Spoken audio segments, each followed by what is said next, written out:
old and new, welcome to Stupid Little Games, the podcast where we talk about all things gaming from the inside out. Each week, I sit down with a guest from various parts of the gaming industry, and we chat about our current gaming obsessions. We tell stories from projects past or present, if we can talk about them, because you know how that goes. And then we play a stupid little game that I've written specifically for each guest. I'm Jess, by the way. Thank you so much for listening and coming back if you are a repeat offender. Okay. So my guest today, so I don't think you understand how excited I am to have him here. Number one, he's a hilarious variety streamer on Twitch. In fact, you can find him 4 days a week, plus the VODs on his awesome YouTube channel. He's one half of the podcast, The Show with Sam and Joe, and he's been nominated multiple times, including this year for LGBTQ plus Content Creator of the Year by Gaming Magazine. That's JY Gaming Magazine. And he knows more about Tamagotchis than any one person probably should. So, listeners, please welcome the greatest Chihuahua daddy in the whole world. It's Joseph Birdsong, a.k.a. Halfmoon Joe. Thank you. Oh, my God. I was going to try so hard not to talk about Tamagotchis because I think this would be a 3-hour episode. Well, 4, 5, 6 if you want to do a deep dive. I mean... that was a wonderful intro. Thank you. Thank you. You're also, absolutely welcome. You say Joseph like... my relatives say, because since I've moved out of the South, I usually hear Joseph, but I'm used to Joseph. Joseph, yeah. I love that. I mean, I am from South Carolina, so. Yes, that's the best. But yeah, it's thank you so much for coming on. I'm Thank you for asking me. Genuinely so jumped excited at it when I saw the email. And I mean, hi chat, I should say, because I'm sure that that they're gonna want to listen to this as well, because your chat is so. We'll get into that in the interview portion, because your chat is just the funniest and most wonderful people in the world. Yes. Well, there's lots of reasons I wanted to have you on the show. Like, number one, I would say, like, am I a Halfmoon Joe fan? Yes, I am a Halfmoon Joe fan. But number two, like, I've never actually had a streamer on the podcast, because all the folks that I've had are from the other side of the gaming industry, the folks that like make games, because I'm also like in that part making video games. But it's really cool to talk to someone like your job is playing video games. Well, part of your job, because I kind of think of streamers like your personality is kind of your job almost. Yeah. Oh yeah. But I'm really fascinated by that side of the business. It's interesting, and it's interesting how I got here too, because I started off doing YouTube videos. That was my thing in 2006, 2007. I'm 37, and I made my first YouTube video, I think, when I was 18. So it's almost 20 years. Wow. which is wild. I thought about that this morning, and I was like, we got to quit. We're over it. Pack we got it to up. stop. Pack it up. You're past your prime. But yes, did that for, man, I don't even know how long I did YouTube videos for. But then it was during COVID that, just kind of out of necessity, I had dabbled in streaming, and then I was like, my husband was working from home, and it just kind of made the most sense. I don't remember why I couldn't really record, but it was easier to stream. And so I started doing it full time, and I was like, oh, this is fun. This is what I was missing. The audience interaction is my favorite part of the entire thing. So you only started streaming during COVID? So recently? 4 or 5 years, yeah. Wow. It was right at the beginning, I think, when lockdowns happened, 2020. And before then, I was mostly doing gaming Let's Plays and stuff.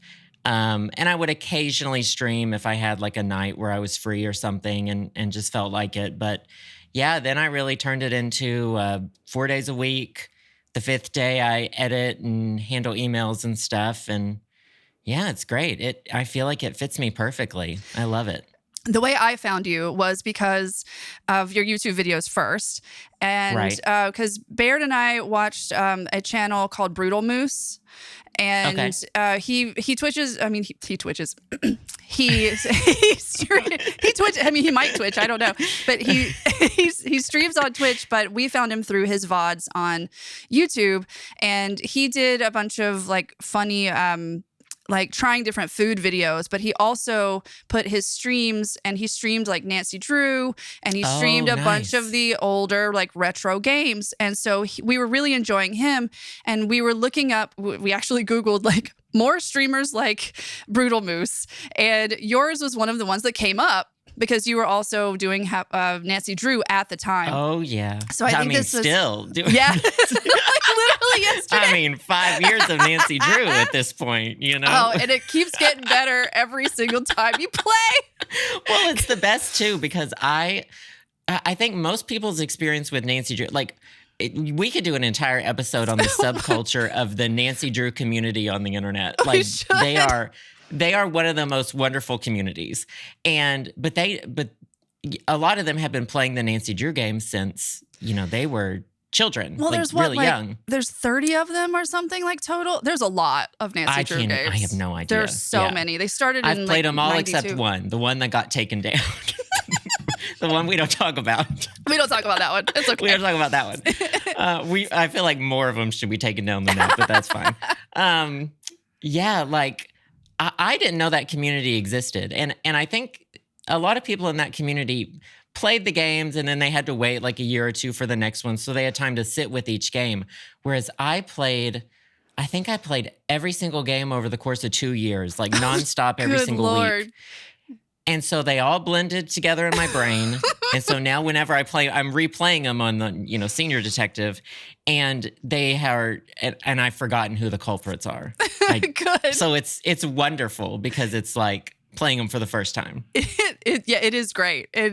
Honestly, when you start playing those, so right now I actually watch your streams on Twitch, but when I first found you, I wasn't a Twitch person. Like I hardly watched anything on Twitch. But the things that I was watching was your VODs. So when I lost my job last year, which I've talked about on this podcast before, I was laid off from the gaming industry, RIP Avalanche Studios, New York. But then I actually had time to watch things during the day because you stream like on the East Coast, at least you stream usually around noon to 3:30 or 4. I could actually watch it. And so you're the first person on Twitch that I've really like followed and watched kind of almost every day. So, and then I got more like involved in your chat, and we'll talk about them later. Your chat is its own thing. They're wonderful. But your chat is special. They are. They're wonderful. And so I've actually got involved in like, oh, this is like what a Twitch community is. And I was like, this is great. This is wonderful. Yes. It's like I said, I think that's what I was missing. Like I enjoyed making YouTube videos, but you don't have that same level of instant like back and forth when you're making jokes and trying to figure out a puzzle or something like that. It's nice to have that instant, kind of just feels like you're playing video games with friends. Yeah, and you have so many people in your chat that are there every day. There are the regulars who show up every day, and there becomes this lore of the chat, all the jokes and Bachel, has been something that has spawned from that. Bachel being a character, Eric, one of the chat members, made up from a Nancy Drew game. And that was probably 4 years ago, and not a week goes by that we don't talk about Bachel. You have Bachel Bot and everything as well. Yes. And on Bachel, Blue Sky, everything. There's a community, like we have a whole, what do they call them? The feed that's just the Halfmoon Joe chatters. And they are so funny. And I've now become like friends with some of those folks just through Blue Sky, like Glizzy Goblin, and like I talked to Zora on Blue Sky and things like that. So like shout out to the chat because y'all are amazing. It's awesome. I feel like it's such I don't think that this is the norm for every Twitch streamer. I know people have like great communities and stuff, but when you see like, I've gone to some of the Twitch streams of the biggest people, and it's just a wall of words. Mm-hmm. Like it's indecipherable. I would say that, they can't process that much to reading. I know, I can't. And I don't know. I feel like it's really something special. It is. Well, we will chat about chat in just a little while. But first, I would love to know what you are playing right now. Either, I know what you're playing on stream. You're doing some more Nancy Drew, which is amazing. Right. But what about like in your own time? Like, what are you playing these days? I am back very much so in Elder Scrolls Online. Nice. I took a couple-year break. But the new DLC comes out next month or early June. And I was like, you know what? This is the perfect time to get back in. The Oblivion remaster got me kind of sucked back into that world. There was a time like a couple years ago, I mean, I was playing ESO like every day. Like it was like my evening job. It was I had to do my dailies. I had to, do all of that. And I'm back in it. And I missed it so much. But I'm scared of, do you play any MMORPGs? So I not like that. I was into Infinity Nikki for a little while. Oh yeah. So that's awesome though too. But it was just like you're saying, like you have chores that you need to do every day. And I remember I was so busy one day and I didn't have time, but I was like, oh, if I don't log in, then I won't get these things. So I was like, I need to log in for at least 15 minutes. And I was like, wait, this is a job. Yes, this is a chore. It can become that. And so I was like, why am I doing this? You feel trapped. Yeah. And then I ended up stopping playing for a little while. Exactly. Give me I'm like, no, exactly. I need these socks to finish this miracle outfit. God damn it. I promised myself because I was very much into that. The first round I was playing ESO. And I promised myself, like, if I came back and I missed some days, I missed some login dailies, I was only going to play it if I was having fun. And otherwise I was out.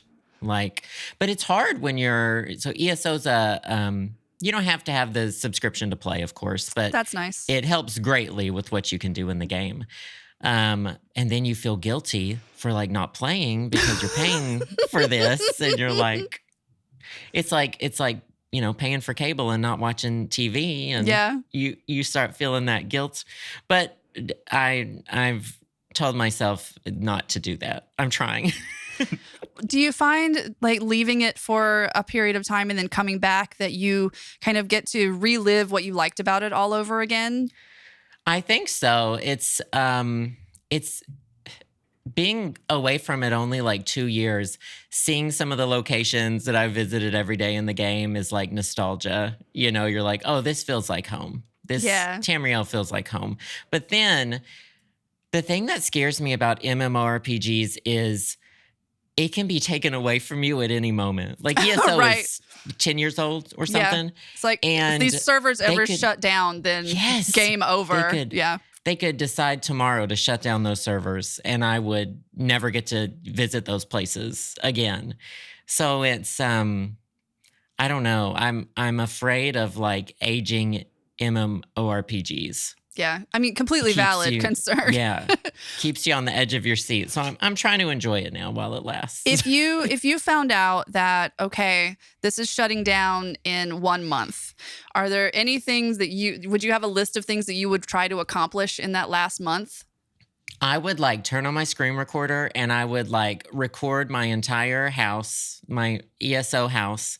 I would record the Reach is my favorite zone. I would probably just do a walking tour of the Reach, point out all my favorite world bosses. The Hero Storms are my favorite. Yeah, I think that's what I would do. I would try to capture that memory on video so I could watch it in 10 years and then be like, why was I paying for this? So goal. Exactly. Walking tour of ESO. Oh man, that's awesome. So for myself, what I've been playing lately, I say this a lot, but I shouldn't say it because I'm ashamed to admit what I'm playing. But I've been so busy lately, and we've been doing some travel for Memorial Day, so I got lost in this mobile game. So a little context behind the mobile game. I've talked about this on the podcast before. I've gotten kind of obsessed with bad Instagram ads for games.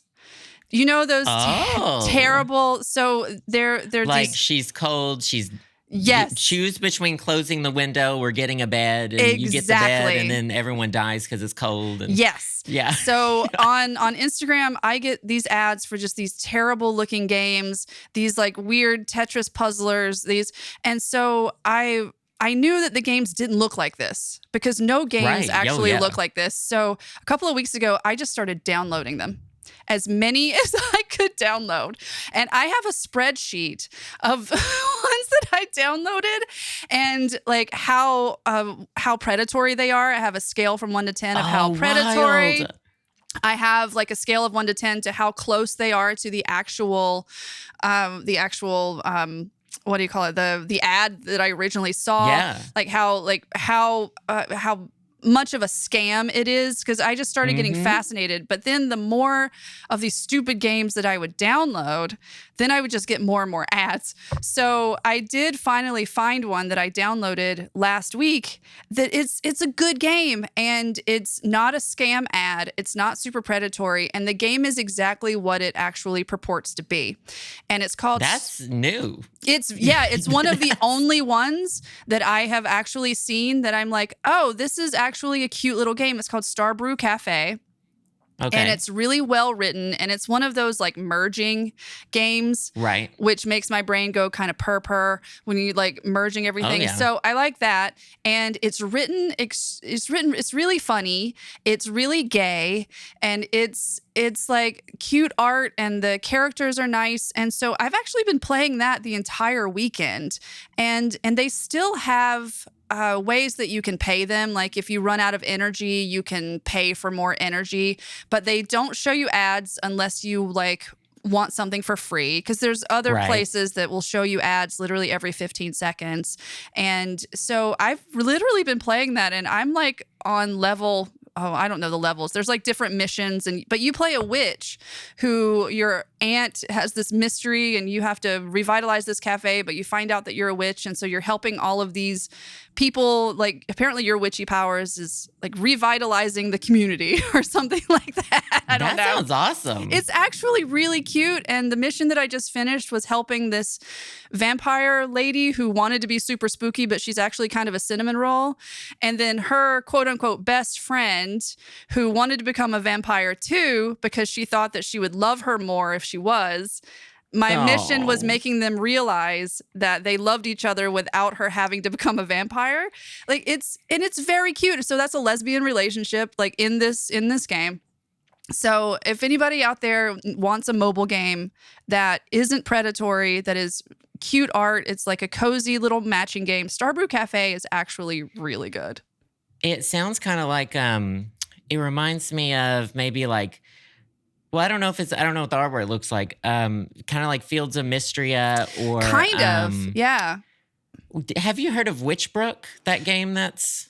Yeah, but that one's not out yet, right? Or am I wrong? Yeah, they teased it like, I don't know, 5 or 6 years ago or something. Is that and the then one they where just you popped up again? You play like Dracula's daughter, and you play I like don't a know. vampire. I haven't looked too hard into it, but I think there's something like that got picked up by a studio, and so it's coming out and actually being fully released in 2026. I don't know if that is Witchbrook, but I know it was one of those cozy Stardew Valley, but spooky. Right.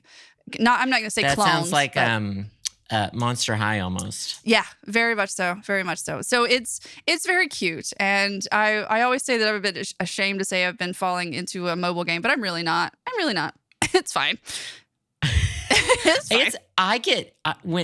When there's a mobile game that I'm into at any given point, I go in hard. Yeah, me too. Like Marvel Strike Force. I had a Marvel Strike Force phase for about 6 months, and I had to be like, I have to uninstall this. Yeah. This has become an issue for me.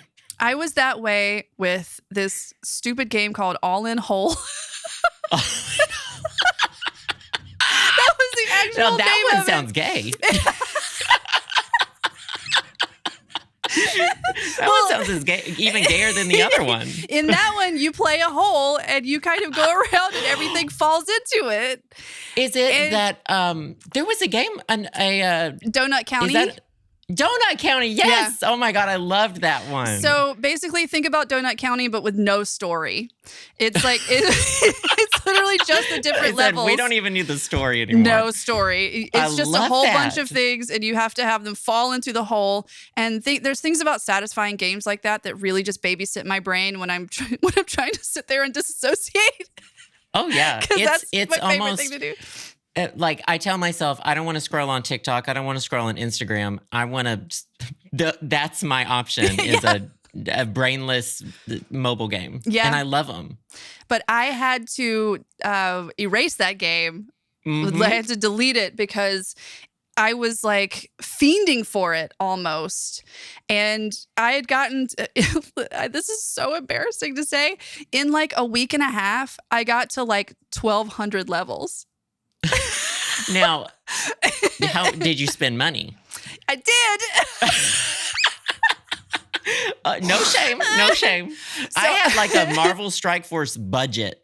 And I went over it, and I was like, "This is it. It's gotta go. We have a problem. So We're done." I don't mind paying for games or playing. Same. If I am having a lot of fun with it, if I am gaining something from it, I don't mind paying a little bit. Like I gave a little, not a lot. I gave some money to Infinity Nikki. Probably more than I remember. For sure. but it's a free game, so I didn't mind giving them, like, I'm getting enjoyment out of this here, cool. And so yeah, I had to get rid of it because I needed to be doing other things, like prepping for this, like, spoiler alert for everybody there. I'm starting a job next week and I'm very excited about it. But I was like, I need to get ready for this interview. I need to get ready for like doing You things can get ready for it in Infinity Nikki. You can trial outfits. Oh my goodness. But that's what my brain would do. My brain would be like, oh, this is helping me but in all aspects of my life. But all I wanted to do is throw stuff in this stupid fucking hole. So I was like, this has got to go. I'm sorry. I'm just like mentally making notes of all these games because I know that these are going to be my next problems. It's called All In Hole. It's really All In stupid. Hole. And the first one was what cafe? Starbrew Cafe. Starbrew Cafe. Okay. Yeah. Because we've been traveling so much in the past like week that I'm not going to sit there and play when I'm actually traveling, like in the car. So yeah, I had the little mobile game. It was great. So that's what I've been playing. And next week I'm going to be starting Promise Mascot Agency. Have you heard of this? I think you would think it was hilarious. So it's basically, I don't know, how do you explain this shit? Okay. So basically, is this a video game? It's a video game. Okay. I downloaded it for my Switch, but I think it's on all consoles. So what I know about it so far, because the trailer for it is just wackadoo, like you have no idea what's going on. But basically, you are in this world as a Yakuza that is disgraced because you allowed this rival family to steal money. You didn't actually allow them to, like they shot you or your friend or something like that. So you couldn't help it. But they stole money, so it was your fault. So like the matriarch of the family says, well, you have to go revitalize this mascot agency because it's the only way for us to make money now. And in this world, the mascots are real. And do you know how, like in Japan, they have mascots for everything? Oh, yes. So there are mascots, but they're real, and there's one that's just a big thumb, a big disembodied thumb, and it's so gross. Wait, like in real life or in the game? In the game, like in the game, okay. But he's a thumb. He's like a huge muscular thumb, and then there's another. I don't know why they're all like phalanges, but your little friend is a pinky toe, and her name is Pinky, and different collectibles are different fingernail polishes that you put on the back of Pinky. It's so stupid. I love that. It's so stupid. And so you have this mascot agency, and you have to revitalize the agency, and you have to get more mascots. And the way there's battle in it, in the sense of when you send these mascots to like parties and stuff for them to be mascots to get money from it, they might not be able to fit through a door, or they might have a dog chase them, and you have to like fight the door. This sounds like my Like Amazing. Football Managers never appealed to me. This sounds like the version I want. It's wild. So I'm gonna start playing that next week. I'll let you know how it goes because it looks. Please do. Yeah, it looks wackadoo. But that's that and Starbrew Cafe is all I've been doing. Oh, rad. I think that's a perfect time for us to stop for a quick ad. Sure. Our sponsor today is me, actually. Hi, it's your girl Jess, here to tell you about Finding the Wall, an unserious Formula One podcast available here on this very network. Oh, you didn't know it was a podcast network now? Well, surprise, bitch, I'm branching out. On Finding the Wall, an unserious Formula One podcast, Gabe Koski, who is a seasoned and a little jaded F1 aficionado, and myself, who's a new but extremely enthusiastic Formula One fan, we get together, we yap about the latest race weekend, we call out any intrigue, and you know there's always intrigue because it's Formula One, and we award our very own championship points in categories such as Most Cursed and Cuntiest Comms. So you can listen to Finding the Wall on Apple, Spotify, YouTube, or wherever you get your podcasts. You can look for this and other amazing shows on the Stupid Little Podcast Network. And now let's get back to the show.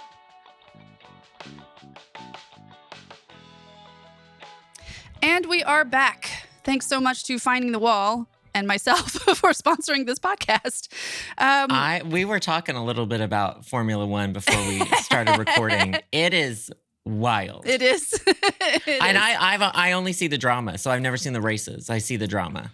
Well, if you want to, if you're interested in it at all, on the podcast, we don't recap the races. We just kind of talk about like some of the highlights of the race weekend, but then we get into like the intrigue of like shit that's happening and those are some cunty drivers, and it's hilarious. That's the part I'm interested in. Like I want that aspect of it. And it's really unserious because you get all after every race, you get tons of like analysis and of just all this stuff about how fast they were going, and this is what they're doing to the car, and this is what to expect. And we're like, we just want to talk about what these people are doing.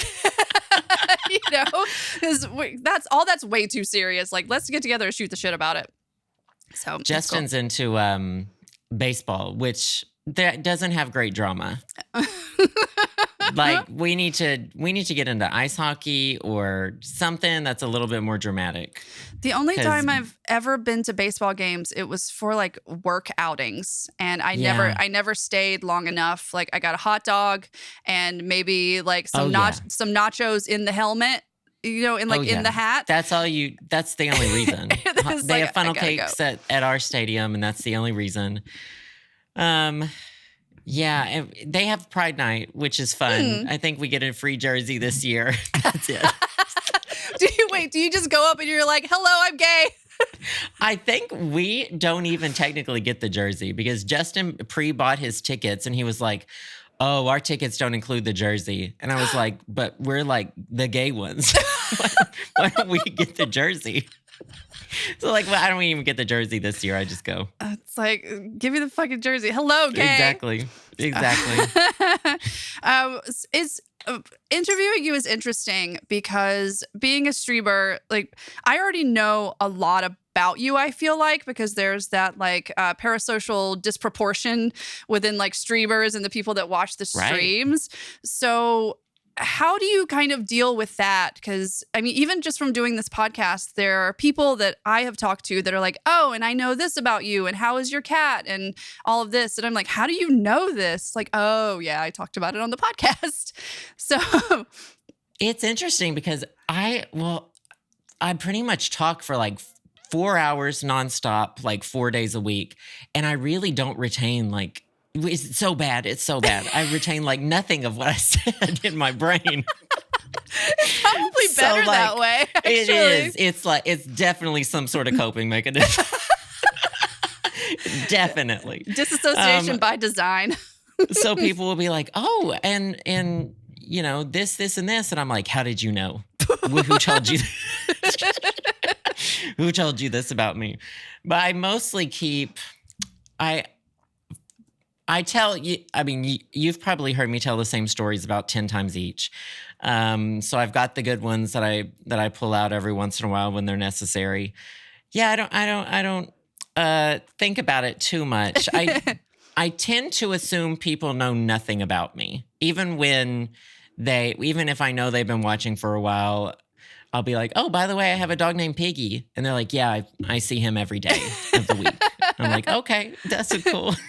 Well, I'm sure there are some folks out there that it's like their first time watching. So, right, sure. So you have to cater to those folks a little bit because you want to bring them into the fold. Like if I came into a streamer and it was nothing but inside jokes and nothing, but I would probably feel like, oh, this is not the place for me because I'm uncool and I don't already know all of this stuff. But your Very chat's much not so. like that. Your chat, like I remember once when I came into it, I didn't know where the pickle stuff started because I started watching it. And I remember asking about like where did the pickle stuff kind of start, and then somebody explained it to me in chat, and then it was nice. They're so nice. Yeah, I love that about them too, because you walk a fine line with like having inside jokes and being exclusionary in a lot of ways. And if someone asks who Bachel is, I'll stop. I'll tell them, I'll explain who Bachel is. If I see that message, for one, I love talking about the lore. I think that helps build it even more. We have a little, the community Wikipedia that I don't know, hasn't been updated in, 3 years or so, but it has, the root of a lot of the tangents and inside humor and stuff. Yeah, when I was doing a little bit of research for this podcast, I found the Halfmoon Joe wiki, and I was like, oh, you have a whole wiki, and it talks about Bachel and Sausage Sleuth. Someone has updated it because I saw a thing about Bachel being the other side of your face. Oh, Boseph. I'm sorry. No, you're right. Boseph. Yeah, your Boseph side. Joseph and Boseph side. That really is just not to be inside jokey, but when it accidentally caught you on the other side, like last month or something, and that turned into internal meme. And it's an emote in the chat. It's great. It'll be there forever. And yeah, it's really great. So talking about your chat, we've mentioned it before that your chat is so funny, but also how are you able to like cultivate a community it's both like hilariously antagonistic to you, but it's also like incredibly caring at the same time. and I don't know anybody else's kind of community that is that way, because they make fun of you a lot, and you also make but in like that loving sort of way. But it's great. I think that part of it is kind of a big part of my personal love language is if the closer I am to someone, the more I'm like, oh, hey, oh, wow, look, your eyebrows today, and only people I'm close to who would like understand the humor. Right, of course, I'm not going out in the world and doing that. If anything, I'm a people pleaser to a T and try to get over that every day of my life. But it's, I don't really know how that became, like, I just feel so familiar with chat that, we toss it back and forth all the time like that. And I think it also stems from, like, I am going to be almost 20 years making content on the internet, and nothing gets to me anymore. Like, I don't think that there's a single thing anyone could say to me that I would take like to heart or think or take seriously, any negative thing. Like, I've heard this, and I shared this yesterday on stream. I get a lot of comments about my voice, and as a lot of queer people on the internet do, people will be like, why do you talk like that? All of these things. And those ones, I breeze right over them because they're very unoriginal. Yeah. And someone came at me with the Instagram comment sometime in the past week or two, and they were like, nails on a chalkboard. Someone get Ursula in here, which, implies to, get Ursula from The Little Mermaid to take your voice away. And I was like, that's hilarious. We need more of that. Like, that's the energy. Yeah. We need that originality. So, if you're going to be mean, at least be original about it. Yes, make it an event, So yeah, I have sound alerts in my stream, which that I think there's 3 or 4 of them, different ways to call me bald, or it's just it cracks me up, and it always makes for great moments during the streams, very like clippable moments as well. Yeah, chat's got really good timing. They really do. Oh yeah. They are the timing is always hilarious, and I don't think I've seen anyone weaponize for good, but weaponize a fart sound more. Oh, right. Like during a charity stream, you won't hear it. You won't hear it. They know how to read the room. They don't do the reverb fart during like an emotional, like talking about my dead mom. You won't hear a reverb fart. You know. So yeah, it's I don't know how I got so lucky. Like I don't know how it cultivated into that. But if it weren't fun, I would have quit a long time ago. Like I don't know how people do it who have bad chats. I mean, I've seen people who have bad chats, right. but it's almost like they want it to be that way so that more people just engagement. But I'm like, right. I'm not about that life. Like, no. That's too much energy for me. But with your chat, like being on the other side of it, I can tell you that I think one of the reasons people in there are so caring, but also so like ribbing antagonistic. Nobody that is in chat every day actually wants to be mean to you in a bad way. But you're so authentic online that I think that it almost feels like, why would anybody be mean to Joe? like, why? I love that. I'm gonna weaponize that. Yeah, you should. You absolutely should. But yeah, your chat is so funny, and they're so caring for each other as well, and not just caring for you. And like you mentioned, like your mother passing away. Like I remember after your mom passed away, like just the outpouring of like support, and it really, I was just like, oh, this is this terrible thing that happened, but like these folks are coming together, and it made me so happy, and at least something good to come out of the terrible time. But I don't know, I don't feel like a lot of people would be able to cultivate that sort of relationship, and so good for you. Yeah, thank you. I don't know how it happened. It's wonderful. It's the reason I do this at this point. I don't think there's enough money to that would make me like sit in front of a computer with like people being genuinely awful to me. Yeah. Like 4 hours a day. Yeah. So I'm just really lucky. I love it. You're also, I think, really good at setting boundaries with people, and like with chat, because I have seen folks before, like especially when you're doing like, let's figure out what sub goals are going to be for next time. If somebody says something kind of out of pocket, you'll just be like, we're not doing that, or I don't want to do that. Just shut it down. Yep. Exactly. You're really good about really doing good that. mods too. Like I have during my streams, I always have like a separate mod chat on Discord pulled up, and if they also help me kind of understand certain things as well. So if someone says something and I'm like, what did they mean by this? And they're like, oh, this was a joke related to this. And I'm like, oh, okay. I'm glad I asked because I misinterpreted it. Yeah, they're on top of it. They help me in so many different ways navigate everything. Well, and especially they seem to know, they know more about like Twitch's features than I do. So when there's a new feature, they like tell me about it. I'm like, oh, perfect. Or if there's like a hate raid going around, I will pull up my mod view and there will be like 10 different terms that have already been blocked because they know that other people have been raided with these terms. And I'm like, oh, wow, they're on it. They're great. How many mods do you have? I think 5 or 6. There's usually at least 2 in the chat at any given time. Gotcha. And I've always been fascinated by this because like for someone to be a mod for someone, you have to basically be there for the entire like stream.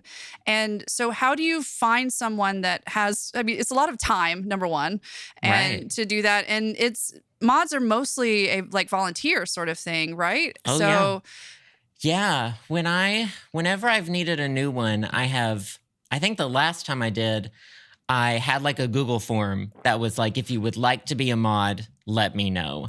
And then I picked someone I was familiar with and who I knew was there all the time. But I always tell my mods, like, you are not required to be here. Like, you be here if you want to. And if you even want to moderate that day, moderate. But like, if you ever want to just chill, or if you don't ever just not want to be here, then don't. Like, that is totally fine with me, because I mean, a lot of the mod duties these days are like approving words that get caught in auto mod and stuff, which they help with so greatly, because my chat says some really unhinged things that get auto modded. Twitch has a very like stringent auto mod that catches a lot of things that I don't care if people say.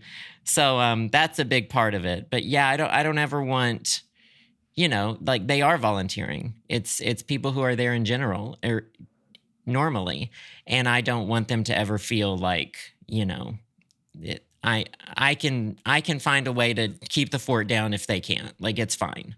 Do they have a schedule, like kind of on the wall? They just have like a schedule. Somebody's just going to always show up to mod. That's amazing.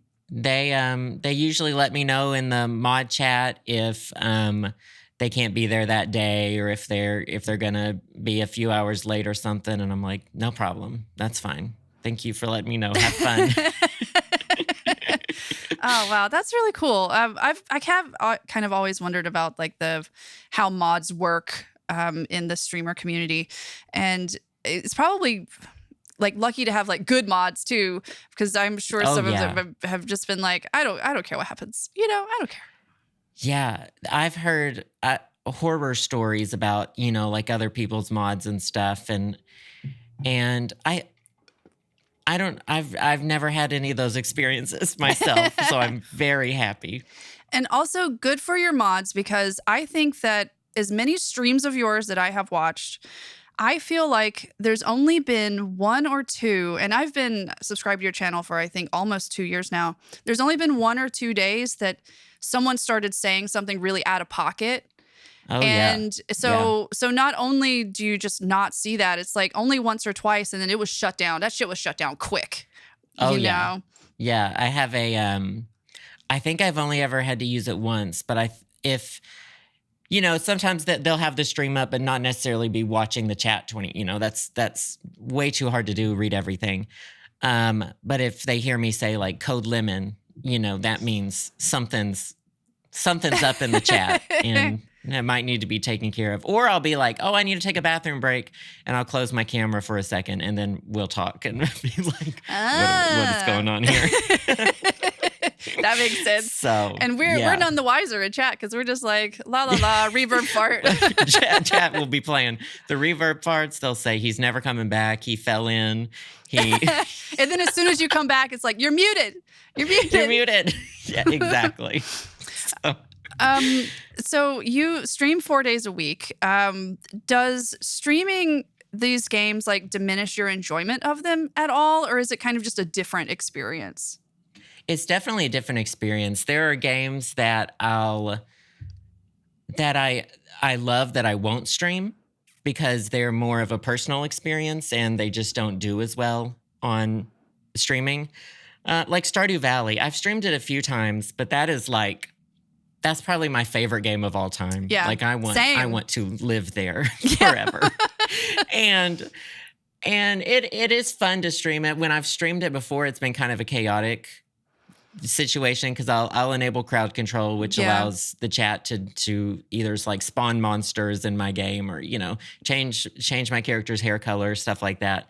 And then you feel the pressure, at least I do, when I'm streaming, to make progress quickly in a game. Right. So when I'm playing like a point and click mystery, or or like Stardew Valley, I'm like, oh, like there are times when things don't happen for days. I wake up, I water my crops, I milk the cows, and I go to bed, and it. Well, it's also I feel hard that when pressure they're to make progress. That doesn't happen. They send serpents at you every like 10 seconds, and then they take those fucking flying serpents. And then they take away all your money, and then they give you some cookies, and then somebody might give you a little bit of money back, but then they take away that money again. Like, crowd control is wild.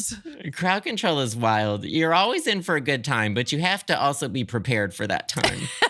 Because it changes the way the entire game is played. I like it for Red Dead Redemption 2. Oh my God, your Red Dead crowd control streams.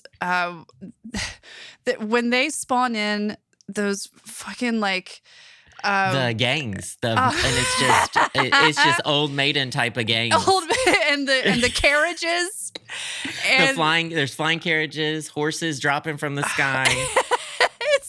Good. It's awesome. It works so well in that game, but I have to have like on an infinite health cheat or else it all falls apart. Oh yeah, because you wouldn't be able to do anything.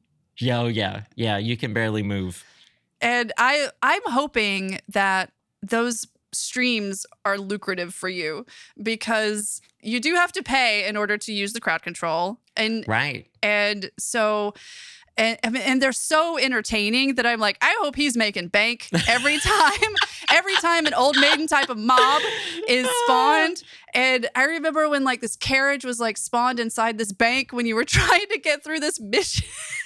It was for the story missions. I'm like, I'll try it 2 or 3 times and I'll be like, we got to turn it off for a minute. We're going to be here all day. And just the hot air balloons. It's great. So folks out there, if you want to see a wild time, look for Halfmoon Joe on YouTube, the Red Dead Redemption 2 crowd control.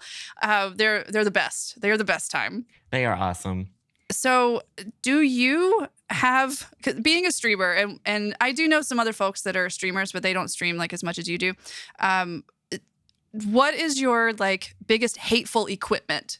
Because streaming is audio is hard, capture cards are hard, computers are hard, older games that you might be emulating are really hard. So how do you put together your actual streaming setup and actually make it work? Because it just seems so impossible sometimes.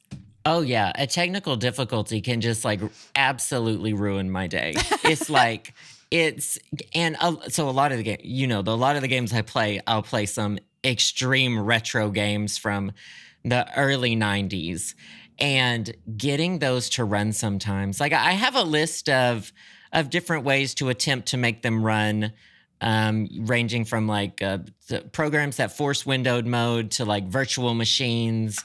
And sometimes none of it works. And you're just like, I don't know if this was ever meant to happen. Maybe this is lost media. Maybe this is just lost media. That's fine.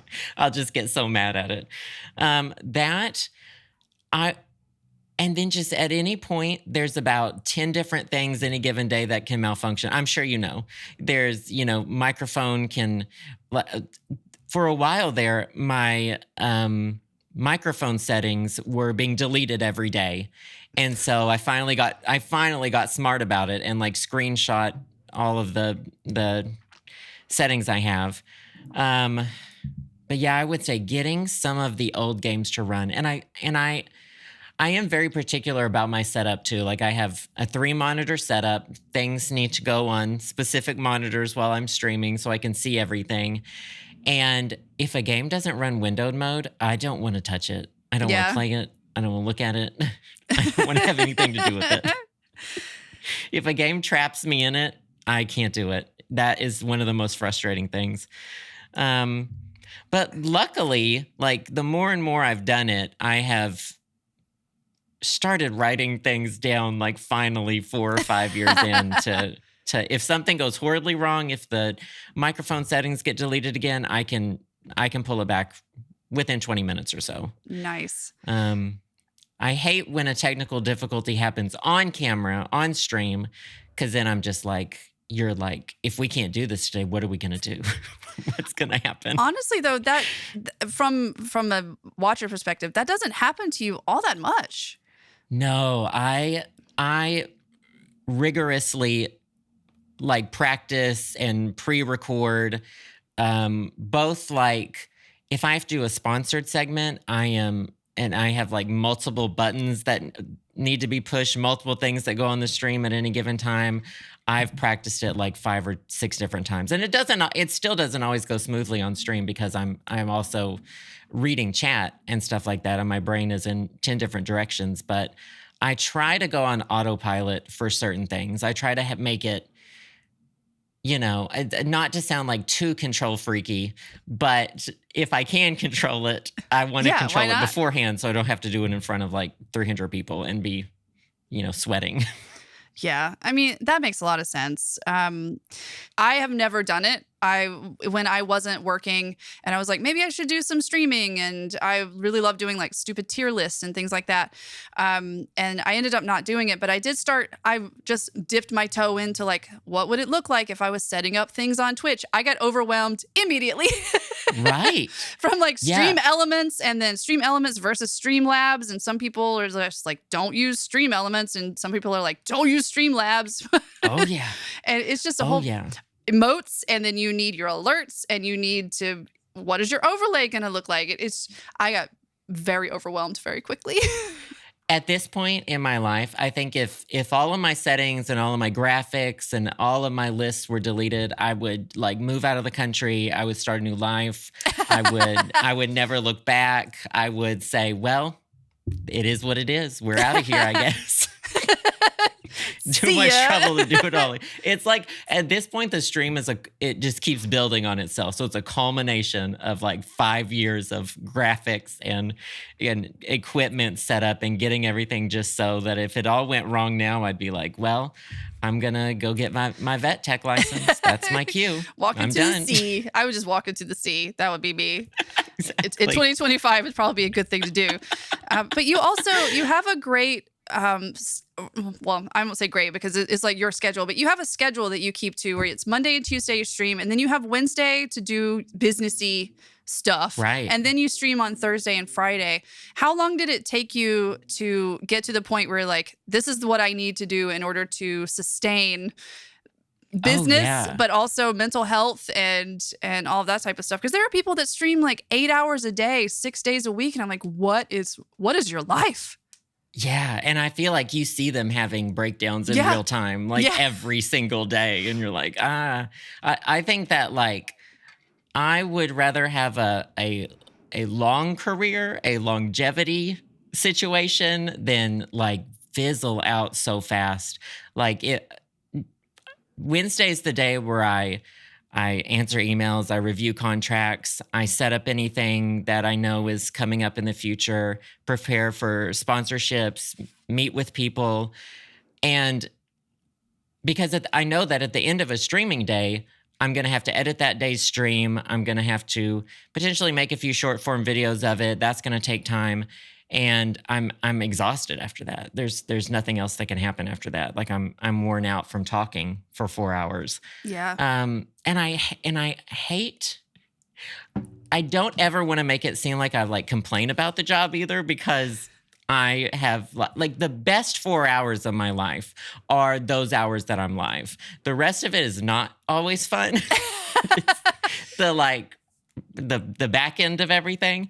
But when people see me, I want to be fun. And if they don't see that I'm fun and in a good mood, they're not going to want to watch. And then everything else falls apart too. So if I don't have any downtime, it gets ugly really fast. Well, you mentioned that you have to do like all your social media and things like that as well. That's so hard for me. And I worked for a small production company, and I was doing their social media, but it was part of my actual job and I was getting paid to do that. And so like, how has that become more a part of the job in the past few years? Or maybe you were doing it all along, but you have to make you have to make reels, you have to format them properly for TikTok and like reels. Right. And that stuff is already overwhelming to me, and I don't even have to do it. Like, I don't have to do it. Yeah, it's I have a button on my Stream Deck that whenever I'm streaming live and I think that something might be a clippable moment, I have a button that I hit that records a time code of that moment for me to go back and look at. And that has helped immensely, going through 4 hours of content looking for those moments. I also have like one person in particular, wonderful viewers who make Twitch clips. Shout out to Fish Other. They are wonderful. They help me so much in making my Instagram reels and my TikToks. And that is like, it's a big part of the job. Like, I notice I took about a 4 or 5 month break, maybe not quite that long, this past winter from social media, just because of all the stuff I was going through at the time. Yeah. And you notice that how it affects, like that's essentially how you get your name out, to be like, Oh, hey, wow. we're having fun over here on Twitch. Come join us on Twitch and have fun. And you realize how necessary it is. And then another weird thing is I have been recognized from just TikTok short forms from people who don't watch Twitch at all, which I think of as like the bread and butter. Interesting. The thing. But in the metro, a girl walked up to me and she was like, you make those truck driving videos on TikTok. I was like, yes, I do. Thank you for watching those. That's gotta be surreal. Because you've had a few that have gone like super viral, right? Right. Yeah. Truck driving. I think a Stardew Valley one. Yeah. And it is, people will rediscover me through those as well. People who watched me 15 years ago and who really subscribed for like back when I was doing like comedy vlogs. And they're like, oh, you're still doing stuff, check it out. So yeah, I don't always, love reading, horrible comments potentially from people who don't understand what I do, but they don't affect me that much. And there's so much more good than bad that come out of me doing it. So yeah, it's a necessary thing. I was going to ask like because when it leaves your kind of bubble, right, it gets to places that are like, what the fuck is going on? And then of course there's, oh my God. Yeah. For whatever reason, Instagram and TikTok have really good algorithms in that they're like, oh, okay, so we recognize your audience. We're going to send it to these people. But for some reason, YouTube Shorts sends all of my stuff to the exact people who don't want to see me. And will they vocally tell you that they don't want to see? They will vocally tell me they don't want to see me. They don't want me here. And I'm like, okay, I don't know how good these YouTube Shorts are doing, but it's like, let's turn off comments for that one. Yeah, exactly. There has been some, because I'm subscribed to you on YouTube, so I get the shorts that come up, and you can kind of see sometimes there's no comments on this, and it's like, oh, okay. I've disabled them and deleted them all, and I'm now hiding under a blanket. Let me give that some little like and support, because I know what happened there. Oh, man. I could talk to you about this forever. I do want to stay cognizant of your time, and I do want to get to your stupid little game, which I'm excited about. But I do want to ask you, if someone is getting into streaming in our year 2025, why? Yeah, but if someone is getting into streaming now, what sort of advice would you have for those folks? The only way that you are going to survive is if you're having fun. It is like, but the other things don't matter when you start. It doesn't matter if you've got a shitty mic. It doesn't matter if you got a shitty webcam. You can play whatever game you want. If you are not having fun, you should stop. You should not do it, because you will not enjoy anything that comes from it. Yeah, if people want to try it out, you just go for it. Like, you can come up with a million excuses not to. Like what I was just saying, like, I don't have the right camera. I don't have the right setup. I don't have the right overlay. That's fine. That doesn't matter so much. That's an additional thing that you can do later. Just try it out. Try to find, a group of people you like watching and have fun with and join in. And you have to like it doing it. You have to have fun. I mean, there's so many young folks right now, and I'm saying this as an old maiden type right now, but they do all these like studies of the youth, quote unquote, and so many of them say that their number one goal is to be like content creators. And that wasn't around when I was younger. You know, that was not a thing. And now it's like they all want to be content creators or influencers, or they all want to be like streamers in some way. And I'm just like, oh no, like I bet maybe a very small percentage of them should actually put their voice out into the world. That very much, that part, that part.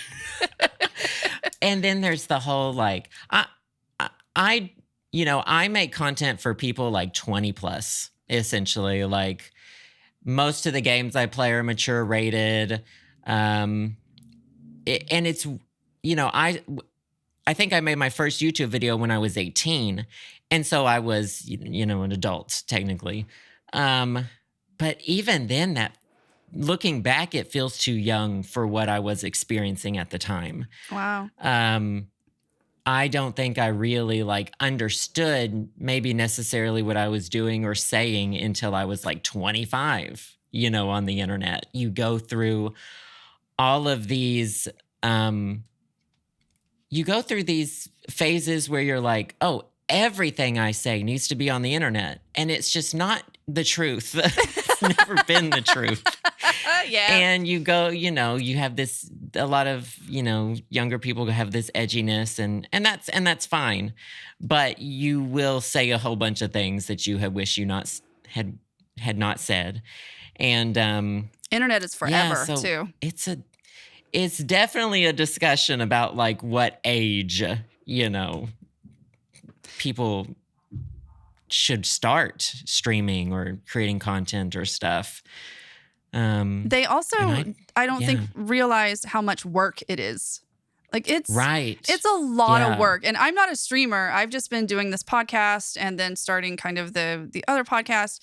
And even just doing that, like that's a lot of work with the research and the actual like talking to people about actually being on the podcast and then doing the podcast and editing. And so I couldn't imagine basically like having a live podcast every day for 4 hours or more. Right. And I mean, it's a lot. It's a lot, Joe. It's a lot. It is a lot. Those 4 hours kind of are what make it worth it. Like that's the fun. That's the most fun part. And it's, I could have so much worse jobs. I don't think I can ever complain about what I do.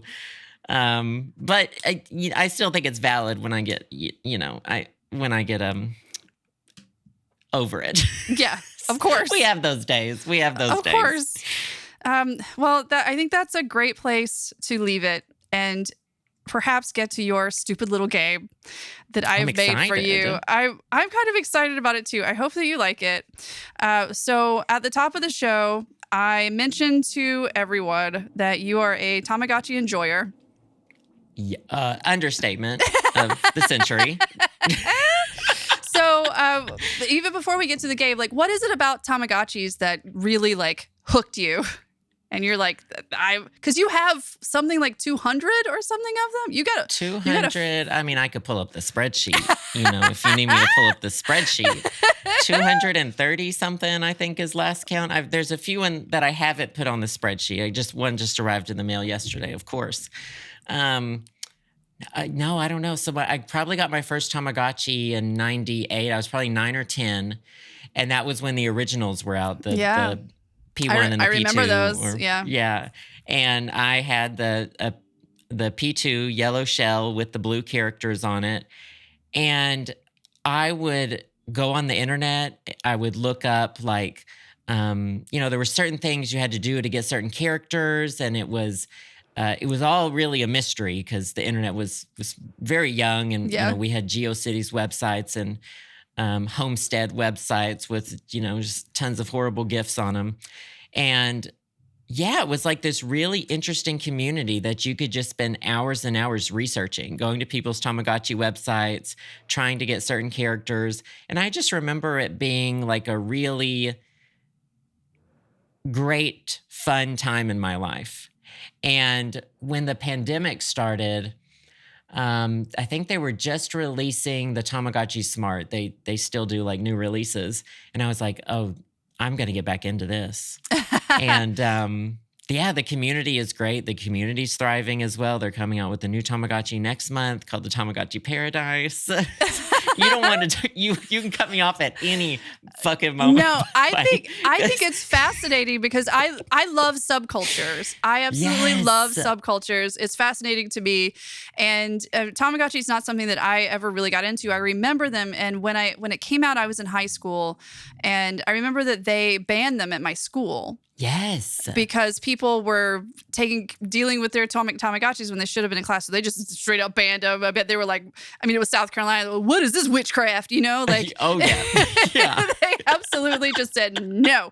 But I mean, Tamagotchis have always just kind of been around. And there was like you were saying, the resurgence like a few years ago. And what was it? The Tamagotchi On that came out? The Tamagotchi On and the Meets were right before the Tamagotchi Smart.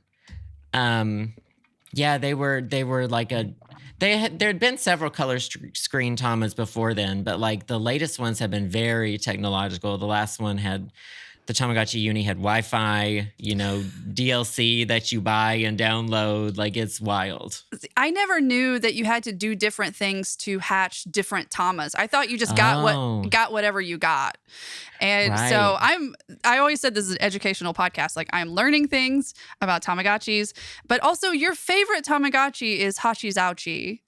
That is true. I have plushie right here on my desk. Aww. Audience won't be able to see this, but great for you to see. It's little pink Hachi's Ouchie. Why Hachi's Ouchie? Because there's what, like 1,000 of them? There's yeah. If there's not, so many characters. More. There's so many obscure little characters. There's a Tamagotchi fandom wiki, that you can do a deep dive into. And the great thing about Bandai is they keep forgetting what they name some of them. So they'll name them. They'll have that same character named something else. Sometimes the name doesn't translate from Japanese. So like one of them is technically 3 different characters, and the communities has all this lore. But Hachi's Ouchie was kind of the unofficial mascot for the P2, the vintage Tamagotchi. That was my first one. And okay. Yeah, I like an underdog character. He's kind of the flip side version of Kuchipachi, which is one of the main characters, and the kind of the less beloved version of him. And I think that's and he's pink. Yeah. So gotta love him. So building off of Tamagotchi, the game that I've made for you is called Most Likely to Tamagotchi Edition. So basically, I'm gonna give you like a scenario, and I want you to tell me like which Tamagotchi would be most likely to do this thing. Perfect. I'm down. So, most likely to Tamagotchi Edition. So, which Tamagotchi do you think would be the most likely to lose a bunch of money investing in crypto?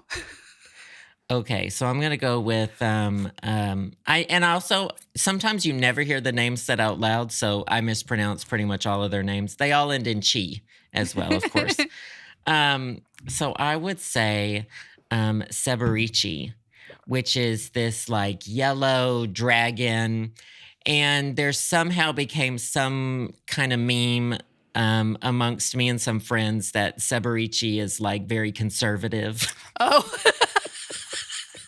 Because there's this art of her like dressed in head to toe like Uncle Sam, and it's very strange. Yeah. So I could see her getting caught up in a crypto scheme, perhaps even promoting actively a crypto scheme. That is amazing. And that's one of my friend's favorite characters, so she'll be really upset that I've said that. That's amazing, though. I'm going to look all of these up after the podcast too, because I have to know what these what they look like. Because I mean, there's just so many, and I figured you would know some of the actual personalities of some of these tamas. What Tamagotchi would be most likely to refuse to wear sunscreen at the beach, even though they really, really should? Probably Mamichi. Mamichi is like a kind of like a naked white rabbit who would definitely need sunscreen, but a little bit airheaded. So I can see her being like, I don't need that. And then some humorous scene where she's bright pink all of a sudden. She's one of the big mascots of Tamagotchi world right now. Gotcha. You're also really quick with these too. Like you don't even have to think about it. You're just like, oh, that's what BG. There's a cast of main characters that, I very well remember the names of, but then there are like a whole bunch of obscure ones that only appear once and you never see them again.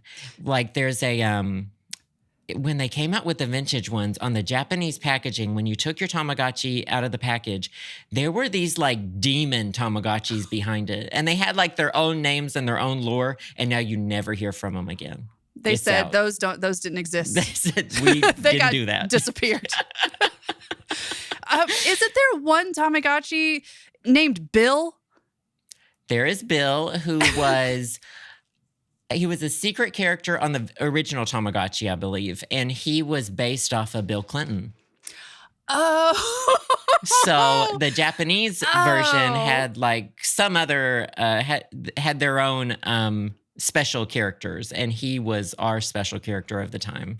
Oh, did he have a little saxophone and harass the other Tamagotchi? I don't know if they ever went that deep into the lore. There's one named Oyajichi who is like Japan has this stereotype of the old drunk lecherous man, of course, which it doesn't really translate here, even though we have those people as well. But they are made into this comedic thing in Japan. And so in the Japanese comics and all of the Japanese lore, he's literally this drunk old man Tamagotchi. And in Western lore, he like drinks juice. He's just happy.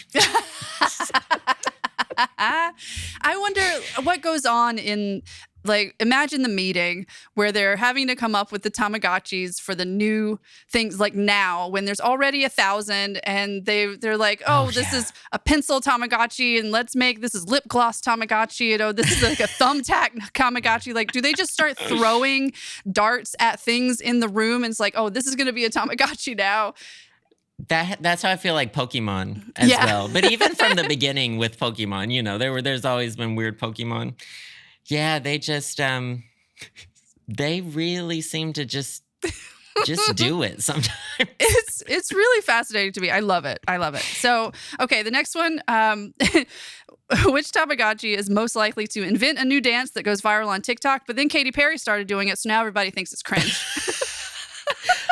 Tamagotchi.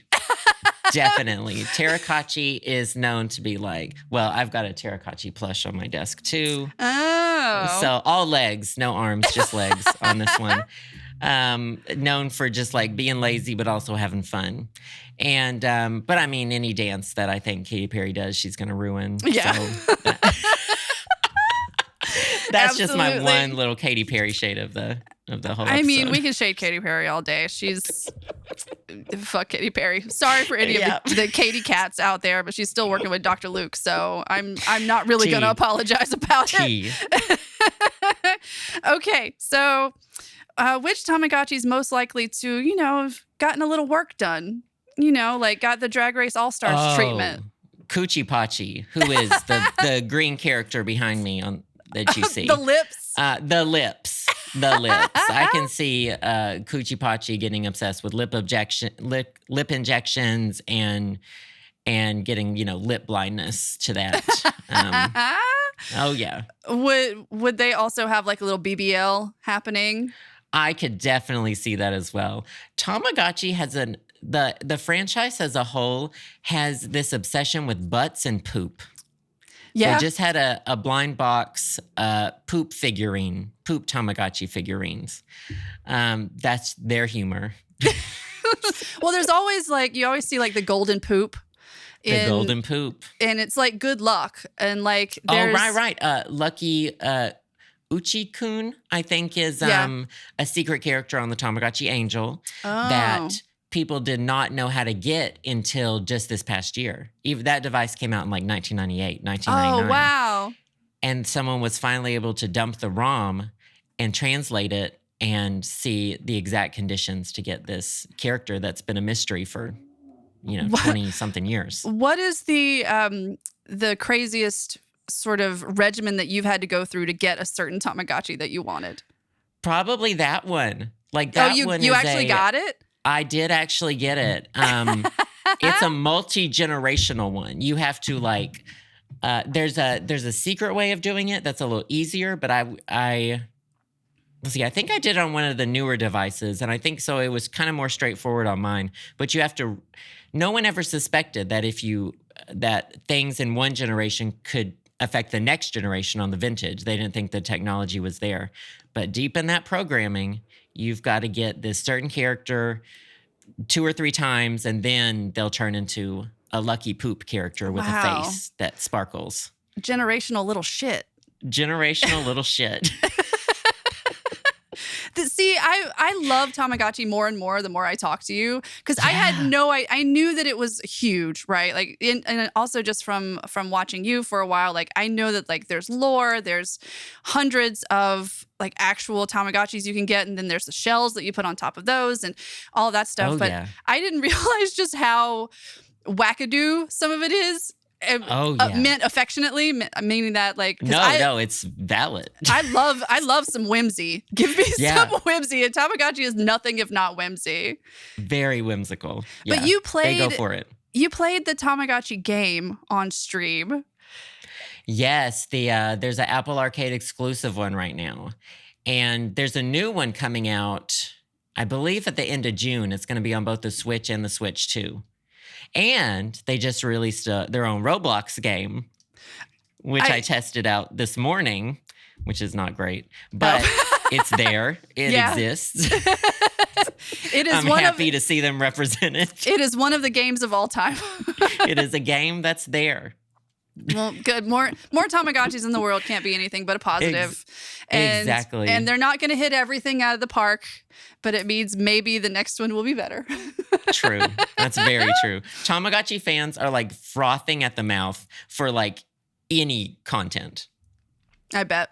The West is kind of like a little bit more starved of merchandise and stuff than like Japan gets everything. Because I would bring like 2 empty suitcases if I were going to Japan just for Tamagotchi merch. A lot of the stuff that you get comes straight from Japan, right? Don't you have to like pay people over there to go buy it and then they ship it to you? How does that work? Yeah, there are proxy services for proxy services. Yeah, they will like you have all your orders sent to them. It's someone in Japan and they consolidate it and ship it to you. Yeah, it's a big market. I want to move to Japan and that'd be my job. I could just go shopping with other people's money. Just I get that like rush of like buying all of this shit and I'm like, this isn't my money. This is exactly what they wanted. And then just ship it to them and just be like, that's exactly. Awesome. I love Japan. I do too. Okay, so I have a couple more. So what Tamagotchi is most likely to drop out of clown college? Okay, so there is a Tamagotchi whose name is literally just Big Smile. There are some exceptions to the rule of always ending with TCHI. And Big Smile, though, is technically their nickname. I think Bandai gave them some sort of whimsical name, like something like a Dr. Charles II, trying to be really, funny. But he's known as Big Smile. And he is one of the scarier looking characters because, like his name suggests, he always has an extremely large open mouth smile. Oh. And got kind of mixed reviews when they announced his character. And I can see him maybe not dropping out of clown college, but maybe being like evicted, like ejected from clown college. They said, you will not be gonzo today. They said, we're not sure you can do funny. You can do scary. He's like the creepy sort of clown that that will end up being the serial killer. That hands you a red balloon from the sewer grates. Very much. Oh, man. Okay. Which Tamagotchi is most likely to start a Tamagotchi fight club? Let's see. I would say, I'll go with like their big mascot right now, which is Mamechi, which is different from, so there's Mamechi, and Mamichi. If that Of makes course. any fucking Of sense course. to you. Do they at least Okay. look alike at all? So they're kind of like taken off of No. each other? Okay, never mind. They're very different looking. So Mamechi is the yellow dude with the black or blue ears, who is the main mascot of the series right now. I could see him keeping hold of that position by pitting everyone against each other.